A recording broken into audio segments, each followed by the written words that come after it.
This is Kathryn host of the Hope Matrix podcast. We are here to share science, stories, and strategies for how to hope. I'm the Chief Hope Officer of the Shine Hope Company, and Shine is the mnemonic for how we teach hope. So when we talk about hope, we talk about how we use stress skills, happiness habits, inspired actions, nourishing networks, and eliminating challenges, which are our thinking patterns that get in the way of our ability to hope. Hope is a skill. You can measure hope, you can teach hope, and you can start practicing skills to activate higher hope in your life today. And on this Hope Matrix podcast, we aim to bring in guests, experts in science, people with stories, and those that have strategies for activating hope in your life. Hi, this is Kathryn Getzke. Thank you so much for joining us today in the Hope Matrix. Super excited to have you all here today and have you listening in. And really excited about our guest today that I've been connected with recently. His name is Dr. Gharbo. He is a polytrauma and chronic pain specialist. And, he reached out to me about the work on hope and the Hope Matrix. And I think it makes so much sense that we chat today. And I'm really excited to talk more because this is something I really want to learn about. Hopelessness is both a feeling of despair and a sense of helplessness. And I can't think of a population more kind of prone to hopelessness than those that are in chronic pain. So when you are feeling pain all the time, you are in the stress response, and it is hard to feel like you can really do anything about it. So again, I'm really grateful for Dr. Gharbo for taking the time and joining us today. How are you? I'm great. Thank you. It's a pleasure to be here. I look forward to talk to you. I reached out to you because I think because you are not afraid to go for the brass ring, and the brass ring is hope. And a lot of academics can get bogged down because hope has an emotional, aspirational feeling, and they think you're not being scientific. So my goal was to be able to thread that needle. Today, I hope to use the right terminology that it will pass muster of a high academic, yet if they actually listen to my words, they don't turn off because there is a bit of passion, because I think I can thread the ethics and the transparency of the model that I just published in the Physical Medicine Rehabilitation Clinics in North America in October of 2020. I'm faculty at VCU, Virginia Commonwealth University, and this is 24 years of my career trying to come up with something. About 5 years out of residency, I was burnt out. I had a heart arrhythmia, and I was being pressured to prescribe opioids, and I was thinking about getting out of medicine. My health was poor. And my turning point was I was going to try and figure something out. And I figured that if I figured it out for my patients, at the same time, I'd figure it out for myself. And that's actually where I'm at today. And I just, at this point, now that it's published, I just want to share it. And the reason I reached out to you again is because you're willing to go for the brass ring, and that's hope. And I just want to be able to go for that. And yet, if you share this with an academic, that it still passes the muster, their criteria, because I don't want this to be a false hope in any way.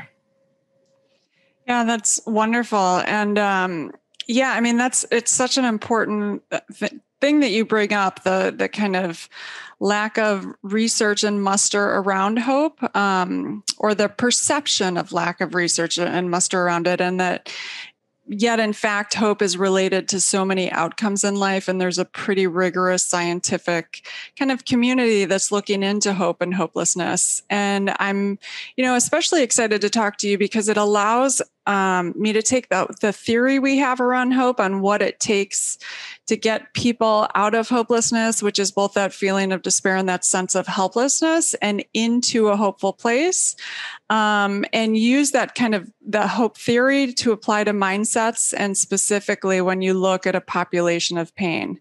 There are so many different areas of life where we can feel hopeless about, and I think the people in pain, there is a significantly high sense or feeling of hopelessness in that population, which leads to anxiety and depression and all kinds of negative life outcomes. So I think it's so important that we're talking today, and I'm excited about your paper, and congratulations on that. I know, it has been so much research and so much work on your end, and so to get that in publication must be really rewarding. So congrats on that. Thank you. Yeah, we'll be sure to put a link to your site and the research itself so that people can read more about it. But let's get right into talking about it. So when we talk about hopelessness, it's both a feeling of despair and a sense of helplessness. And so the first thing we really want to get is from a sense of despair to what we call positive feelings. So how in the world do you do that when you are in extraordinary pain? Right. So one of the fundamental misperceptions about patients in chronic pain, especially when they're judged and called drug seekers or something like that people sense an element of desperation. And then with following that is an element of helplessness and hopelessness. And you'll see a lot I talk about is the placebo literature. I'll break that down a little bit, but a lot of it is also the mindfulness literature. And so I'm very, very disciplined about always looking at past, future, and present, and always dissecting. So when people think the person is in desperate need of the opioid for some sort of high, it's actually not. It's the back end of that 4-hour pill is what they're afraid of. And if you attach them to a pill that lasts for 4 hours, they're already counting how many pills they have if you're going to be available. So it's actually the fear of future pain. And I separate out past pain, the fear of future pain, and the literature is clear. Future pain, future injury, fear of future movement. And then there's also the current pain. And so we're very diligent about how we address current pain and the fear of future pain, future injury, future disability, future financial problems. And your current situation, whether it's current loneliness and fear of future loneliness, the feeling you have currently is valid and true and needs to be accepted as reality, and quite frankly sucks. So that has to be acknowledged. It has to be heard. You can't judge them as a drug seeker. You have to hear, and we wait for fear words. I'm afraid of, I'm worried about, I'm worried I can't trust you, that sort of thing. And you got to acknowledge the now. But that fear of future that you call the stress response, I'll use persistent sympathetic activation. That's the fight or flight response, nonstop. That is very energy sapping and deteriorating and causes fatigue and reduces your ability to cope. And then that fatigue leads to helplessness. So we have a study coming out now that shows that very specific breathing techniques can uncouple that persistent sympathetic activation. So the terminology I use is you can learn this skill, and this skill is now in our paper in veterans being shown that it can, I use the words defuel because I never want to promise something I can't. So it does not extinguish that fire, but it will defuel the fear of future pain, future injury. And so if you learn this skill and you trust me that I'm listening to you and I am doing what I can for your current pain and developing a plan for your future pain, and it's on you, this is a partnership. It's on you to learn this skill, how to defuel future fears or defuel previous experience that are triggered. So you cannot control the future and the past, but you can defuel those fears that are triggered. And so we accept current pain sucks. I'm going to help you with X, Y, and Z for the current pain.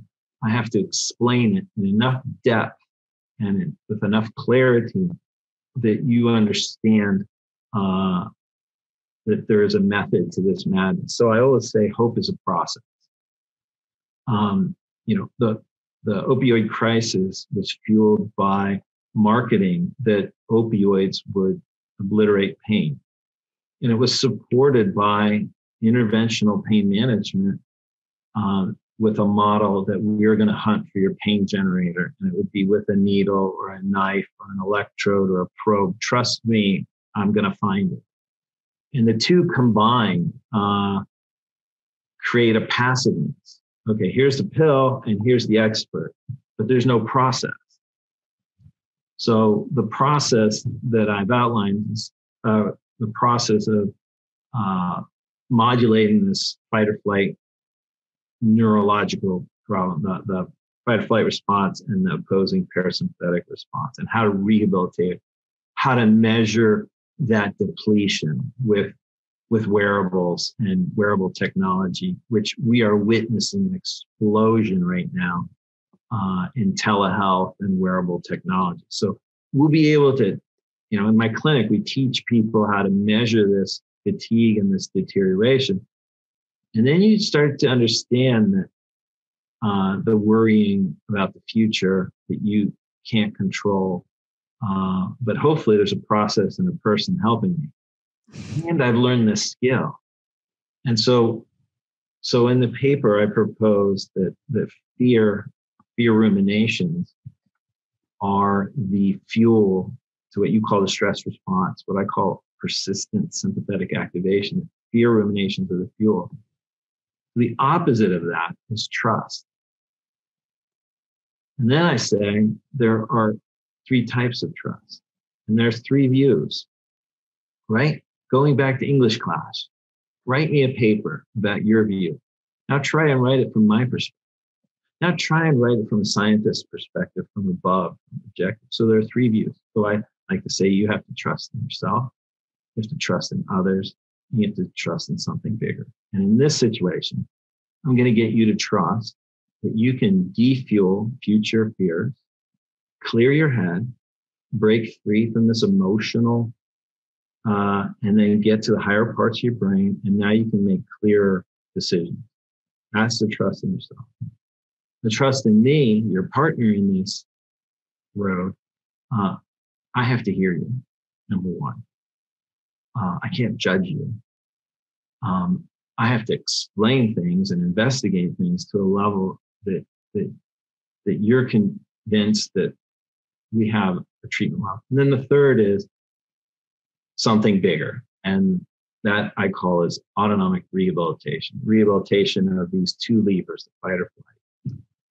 And so then what is hope? To me, it's trust in the future. So if you have trust in those 3 things, that there's a process. And what I promise is health trajectory change. I never promise cures, right? The body goes wrong many different ways.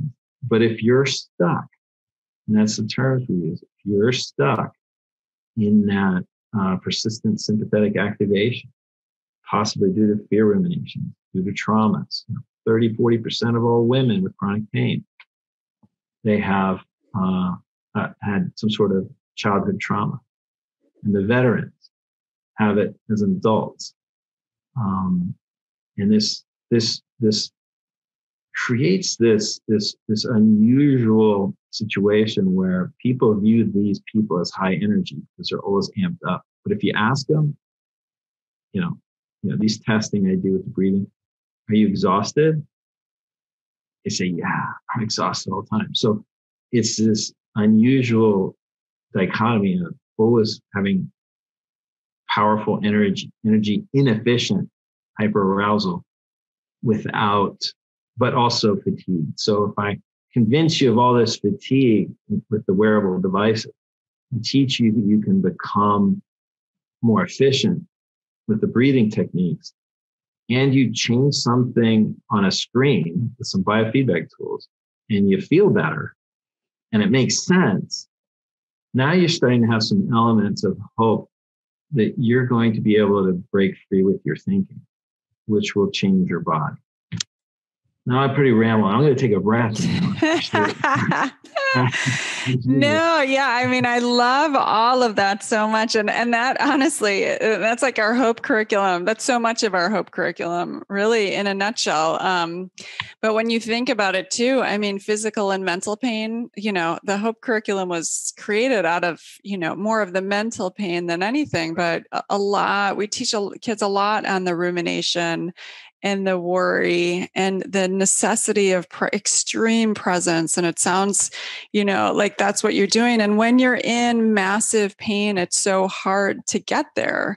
And you've done such a great job of teaching, your patients how to do that in clinic, I think. And what you bring up about is something I never really thought about with chronic pain, but the future worry about the pain and the medication wearing it off and like what's going to happen then. So yeah, dealing with all of that. That's great. I love how you kind of frame that. So, and the terminology that I'm in Virginia, and you're in another state working with a physician, the terminology that I'm proposing is to help bend things too, because we're doing a lot of things in the medical world that we should improve upon. And so I want to change the silos. Right now, there's alternative or complementary or integrative, and then there's standard medical, and then there's Eastern, and there's Western. Baloney. I like for pain using the terms platforms and resets. So if you're resetting your pain every 4 hours with hydrocodone and desperately trying to keep up, as you've been told by the expert, stay ahead of your pain. Here, take these 120 pills a month. That is a terrible reset and a terrible platform. It will drive the arousal and the stress and the fatigue. So those silos should be broken, and different platforms could be like acupuncture, but it could also be a buprenorphine, which is an opioid, a safe, mild opioid patch. And when I prescribe that, there has to be very particular education. It's incredibly slow and safe, but it will give you the potency of an opioid with a fraction of the risk. You will not get the upswing. It's so slow. But in return, if you wear this patch all week, you'll never bottom out. So you can have the confidence of reducing your future pain, fear. And so this buprenorphine patch can be an excellent first line platform. I like to say, no flower is good or evil. It's just used or misused. Opium comes from a flower. It's not inherently evil. There are ways to give it in a safe platform, but it is a terrible platform if you have to keep up with your pills 5 and 6 times a day. And then there are resets, and there's all kinds of medical and integrative. How do we develop a plan? And so I do it around, again, the autonomic nervous system, those 2 levers. And one of the things you want to do is activate the brake, the parasympathetic lever. And there are many different ways. And I think breathing is the best way, because that's something you always have with you. If you learn the skill, you always have it with you. There are many others. There's float tanks, there's massages. There's many ways to engage that braking system. But you still need to withdraw the sympathetic system, that gas. And I think it needs to be done in order. So I'm going to give you a platform here. This is what your problem is. Okay. And I think maybe we're going to give you this platform. Maybe it's acupuncture. Maybe it's an opioid patch. Maybe it's inoperable spinal stenosis, and you have medical problems and you can't decompress those nerves. And maybe we need opioids. Maybe you have a compression fracture and we need it for a few months. So maybe opioid platform is part of it. And then I want you to breathe, to be able to engage the parasympathetic lever on demand whenever you want, whenever you think you need to. But this business of letting go, so to get out of your limbic emotional centers and to get to your frontal lobes, which is where I like to say your values and your purpose are, which you forget when you're in survival mode. So you're going to engage the break with the breathing, but now you're going to need some help resetting. And there are some milder resets, milder sympathetic withdrawals like beta blockers are used sometimes for anxiety. There are integrative ways. Stellate ganglion blocks are being used for PTSD and pain, and that is, letting go of the sympathetic lever. Ketamine infusions, I think, are going to be extremely powerful reset. But the reason I use platforms and resets is so that no matter how much somebody hypes them up, the most they can ever be is a platform for your success and a reset. At the end of the day, you have to understand the process and the levers, and you'll feel more empowered when you're in charge. So should, let's say the ketamine infusion and stellate ganglion box, they're the cat's meow. You haven't learned anything. If you haven't learned to forgive yourself or learn to let go of the future, that driver will still be there. So to get from the limbic system to the frontal lobes, it's a different latching mechanism. I like to say it's letting go. It's letting go of that lever. And so that's where, if you look at the 12-step program, it's a series of letting go of things you can't control, like the past and the future. The electronic health record in my world, I can't, there's so many things I can't control. And keep trying to, and I think that ends up being counseling. So I can set you up with a platform and get you to own the activation of the parasympathetic lever. And then it's continually problem solving together on what you need to let go. What forgiveness is a form of letting go, acceptance is a form of letting go, future, all kinds of things. Letting go of the fear of future loneliness. Current loneliness sucks. The fear of future loneliness, we're going to have to defuel that and let that go as best as we can. We call those, like a lot of that, we call our happiness or happy habits with our young kids. So to kind of stay in the frontal lobe, a lot of those exercises. And then we talk to them about, getting out of, we call it lower and upper brain, just to kind of simplify it for them. But, stress skills for young kids. I love that you bring up the stellate ganglion block. I know Dr. Lipov, I don't know if you know, out of Chicago, he's done a lot. And I've seen patients get it. I actually got one once, just to see the experience. It's really interesting what they're doing in just kind of the medical field as it relates to pain. And like you say, you can't just take medications, which is in mental health. I think what happens often, we take a lot of drugs to feel better in the moment, but then we don't do the work to get kind of the long-term sustainability and to kind of change that level. So I like how you bring that up. I wanted to just ask you a little bit more. We also have a joint love for HRV. And I'm so excited about heart rate variability, just from a mental health perspective, because there are so few measures when we look at stress response. You can look at cortisol and saliva, but it's not a very immediate measure. And so we had a great conversation. So can you just talk a little bit more about HRV, how it relates to stress and what you're doing in your clinic? Sure. So when you get triggered by that text message or whatever that triggers you, loud noises, whatever it is, there's a reaction in the brain, and then there's a cascade to the heart. There's a major pathway to the heart and a major pathway, say, the adrenals, keep it simple. And then we measure things downstream.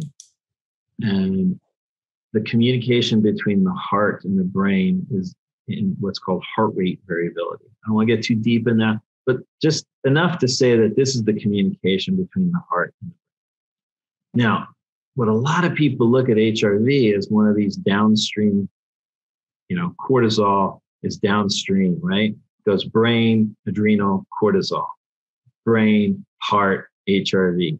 Well, when you're stuck in the cycle, you can actually think of HRV as 2 steps upstream. So 1 step upstream from the heart is the brain. And so now we're going to do fMRI studies. We're going to do all kinds of brain medications. We want to top down you. Well, 1 more step upstream is actually back to HRV. So heart rate variability ends up being the whole health biomarker, the canary in the coal mine of both physical and emotional health, coupled. Now, when people want to make it something it isn't, they get confused. Again, when I work with a basketball team, somebody's HRV could be down. It could be because they're a freshman and they're dehydrated. It could be their parents are getting a divorce or failing calculus. So you don't know why, but that's what a clinician asks the right question. So it's the canary of the coal mine, very sensitive, but not specific for what the problem is. So now you have what I call this lodestar for polytrauma. Polytrauma is chronic pain, PTSD, concussion. Now the communication is disrupted, and maybe substance abuse disorder.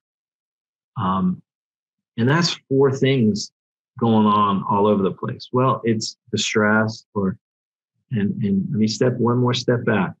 Persistent sympathetic activation causes impairment or injury to that braking lever, the parasympathetic lever. HRV is that measure.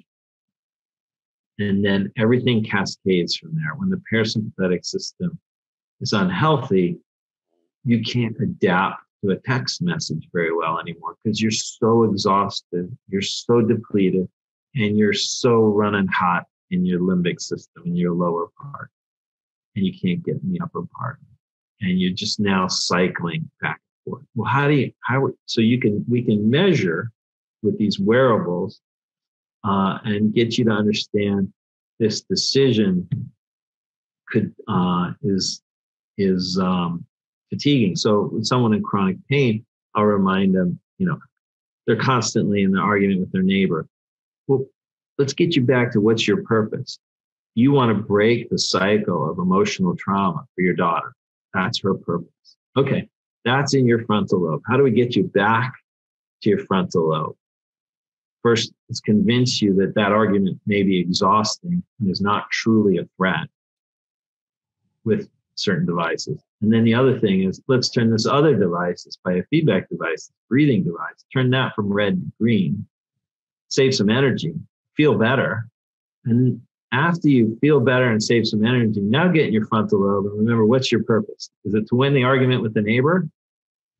Or is it to make sure you don't lose your temper on something silly with your daughter because you're trying to break the cycle?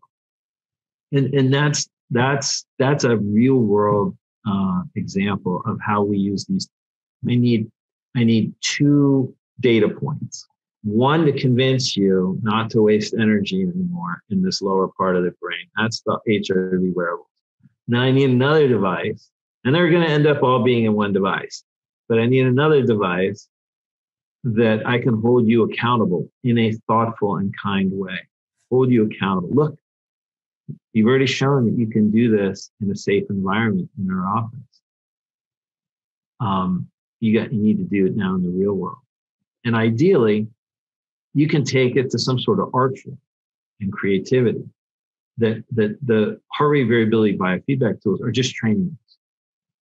We want to get you do it in the real world, really in that argument, and then someday you're going to do it with sketching or music or playing the piano and again, I'm not doing what you and I are doing, many people have done. I love the fact you're one of the few who's just ready to go for it all. And as long as the ethics are in order, you can. And that's exactly what you're doing. What I'm hoping to do is to provide a template that meets science scrutiny. Yep. Yeah, absolutely. I really like, how you talk about wasting energy with the neighbor and how that depletes us. I think about people in traffic and how many people get so upset all the time, every day in traffic, and what that must do to our entire system. Right. So everybody has a physical and emotional byproduct of persistent sympathetic activation. And the manifestations of mine was atrial fibrillation, heart arrhythmia, anger, and speeding tickets. Thankfully, nobody got hurt. I'm through that. But I had a little, let's call it road irritation. And one of the things that at the end of the day, so anger is a big obstacle for pain patients. And rightly so. They've been abused by the health system. And people direct their hope to their newest fancy procedure that's unproven, that's expensive. And now we have regenerative medicine, which is a beautiful story, but it's just not proven. So they're afraid because they don't trust any of the experts. Anyway, so I will say we got to get past the anger. I'm going to use some stereotypes now, if you forgive me.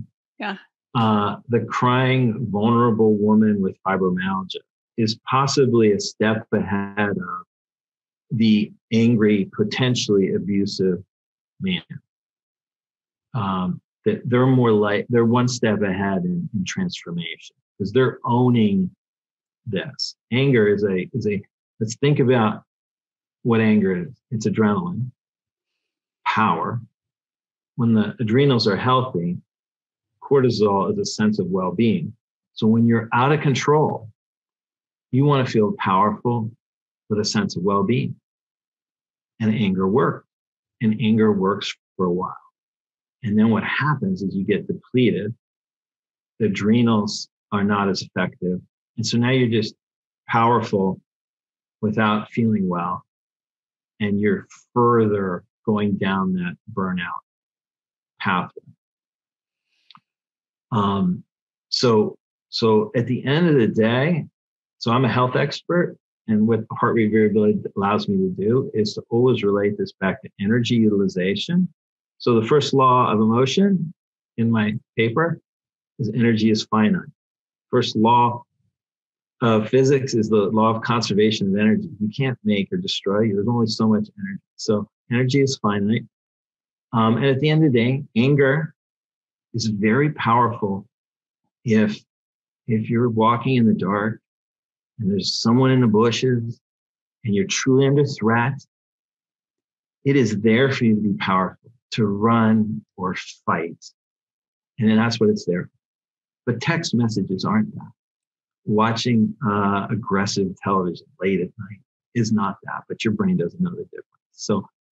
So anger is a choice because you don't want to feel vulnerable.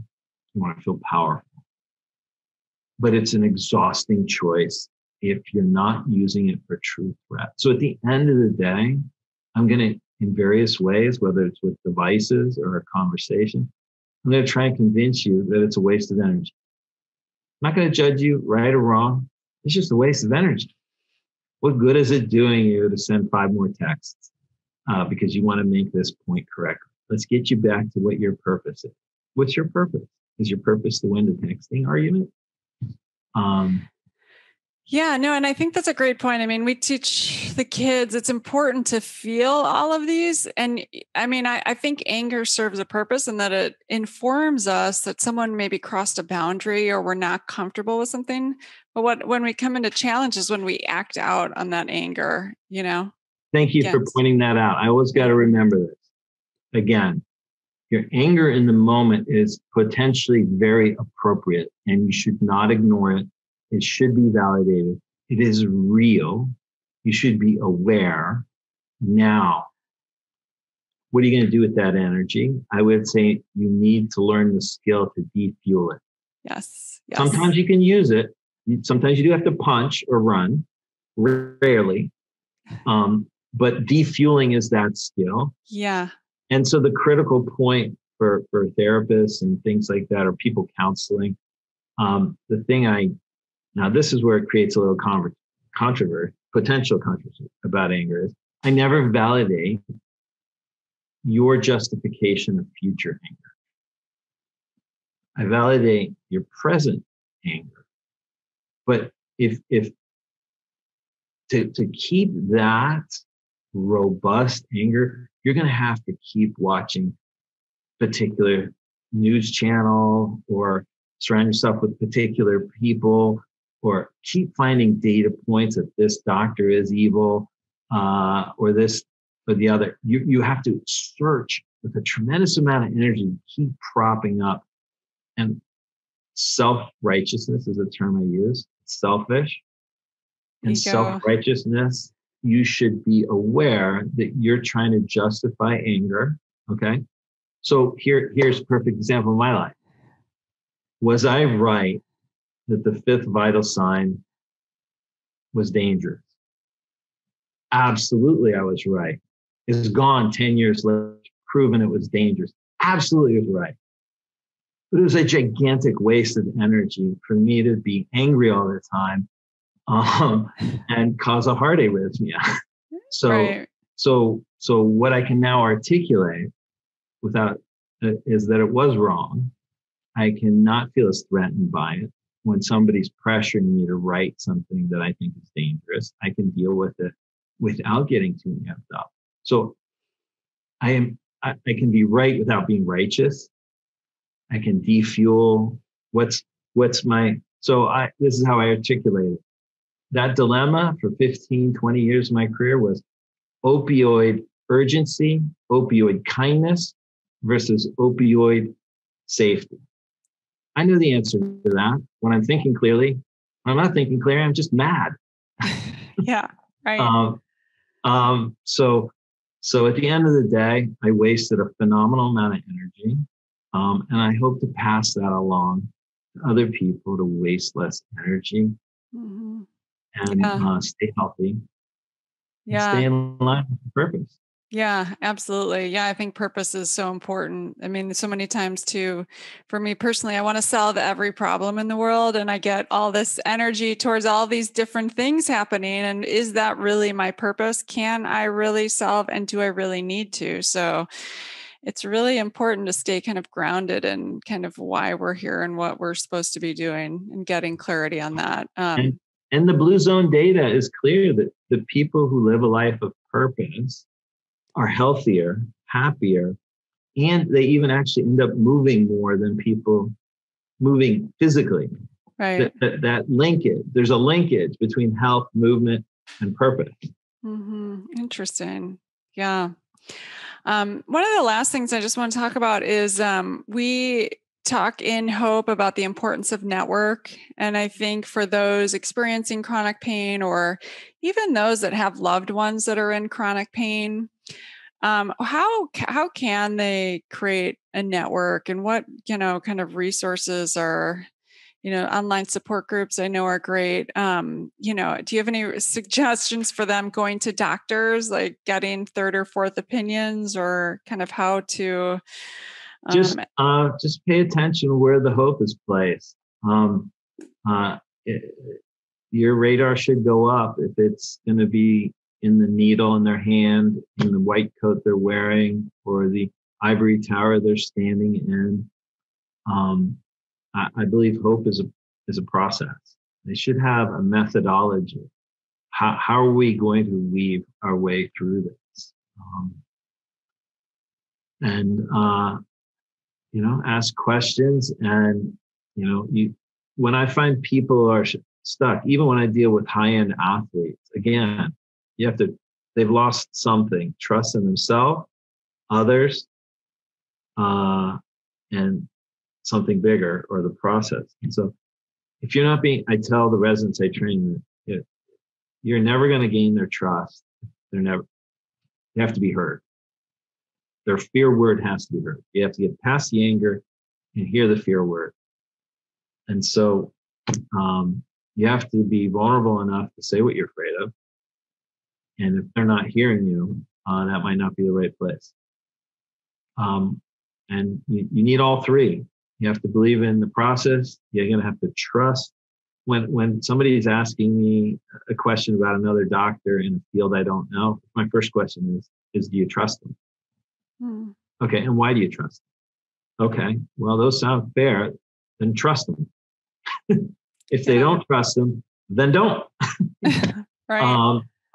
So let's tease out where your trust problems are, because that's the opposite of fear. And I also never trust doctors that say they know all the answers, because the field of science is by nature learning and discovering and using, kind of objective analysis to uncover new truths.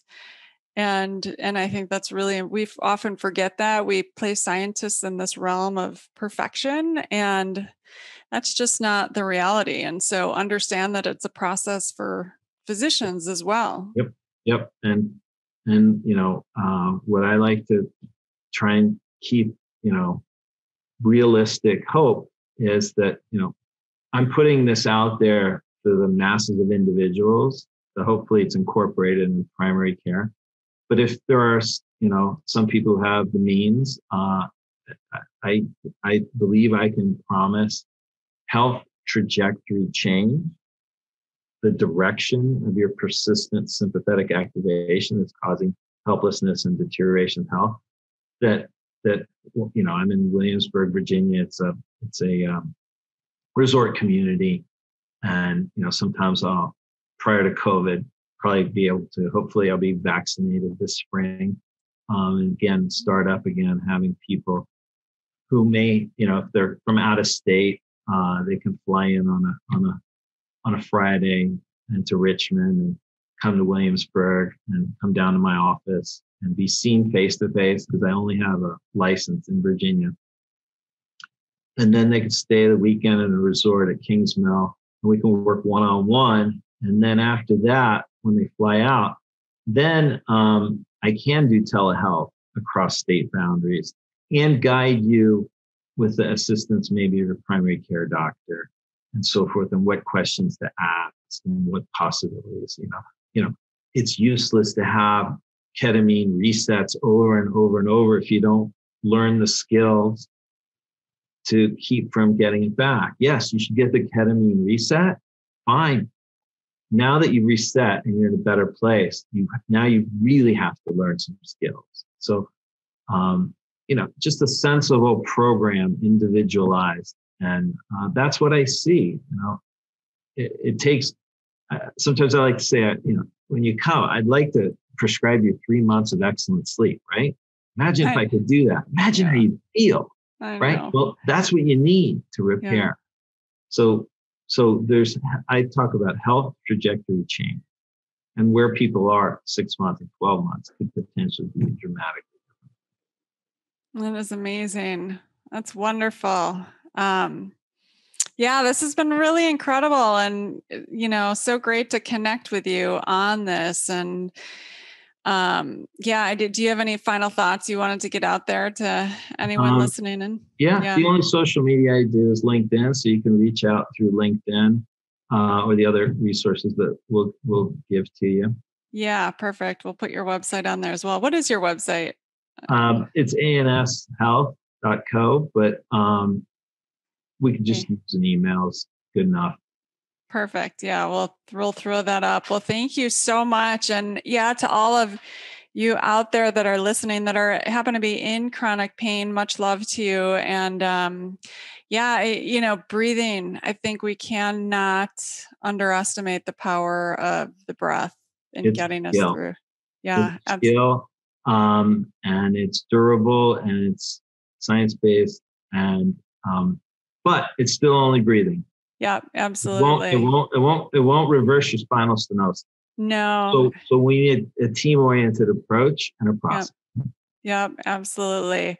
Well, wonderful. So thank you for listening today, everyone. And thank you so much, Dr. Gharbo, for joining us and chatting with us at the Hope Matrix and sharing your expertise with the world. I really appreciate it. And it's been so wonderful getting to know you. And I'm really looking forward to working too more with you. So super exciting.